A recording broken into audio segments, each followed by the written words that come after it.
I'm Ed Olsen, and today we're at Strange's Greenhouse and Florist here in Henrico County, and we're with Will Haas, the head grower here at Strange's, and we're talking about winter flowering houseplants. Will, can you tell us why we typically see these types of plants during the winter and what we're looking at? Certainly, thanks for being here today. So in front of us we have cyclamen, kalanchoe, and African violets. And the reason these are flowering during the wintertime is they're what I refer to as short day plants. They flower under short day length conditions, so that's why you see them more commonly during the wintertime.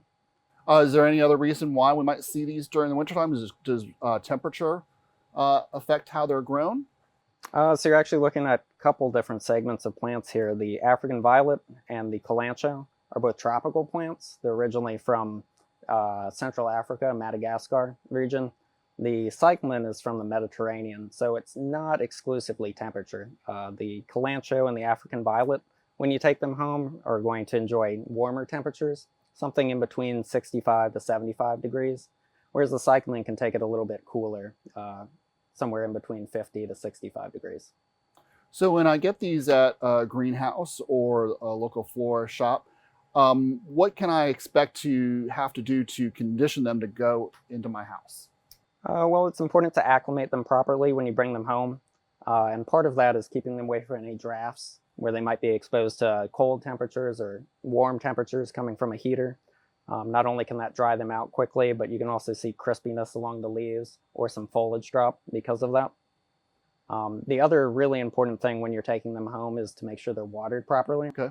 And I always tell people you can always put more water into the pot, but it's really tough to take it back out. Most winter flowering plants, you're going to want to keep them on the slightly dry side, watering them roughly once a week. Roughly once a week. How do you, what's the best way to water some of these? I know I've heard for the African violets that you don't want to put water on the leaves. Is there a best way to water these plants? That is accurate. So the African violet, it's really finicky when it comes to watering. The best way to water them is from the bottom in a saucer. Leave them in the water for 15 to 20 minutes. Let them absorb it into the pot, and then take them out. If you use water overhead or splash it on the leaves, it can cause serious spotting. The other thing with African violets is they really like room temperature water.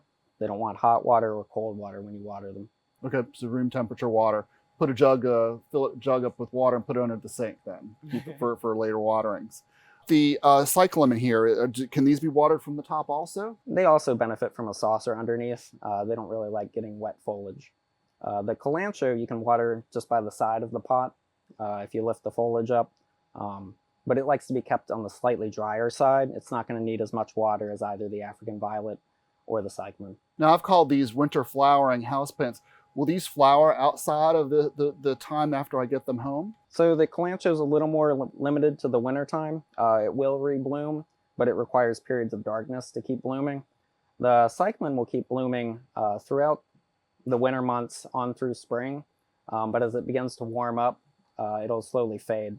What you need to do to keep them blooming is as these blooms begin to darken and become spent, you need to remove them at the base of the bloom stalk, okay, and that will stimulate more flowering. Okay. Any other great tips you have for us for taking care of these plants? Yeah, so when you get them home, the humidity in your house is usually a lot lower than it is here in the greenhouse.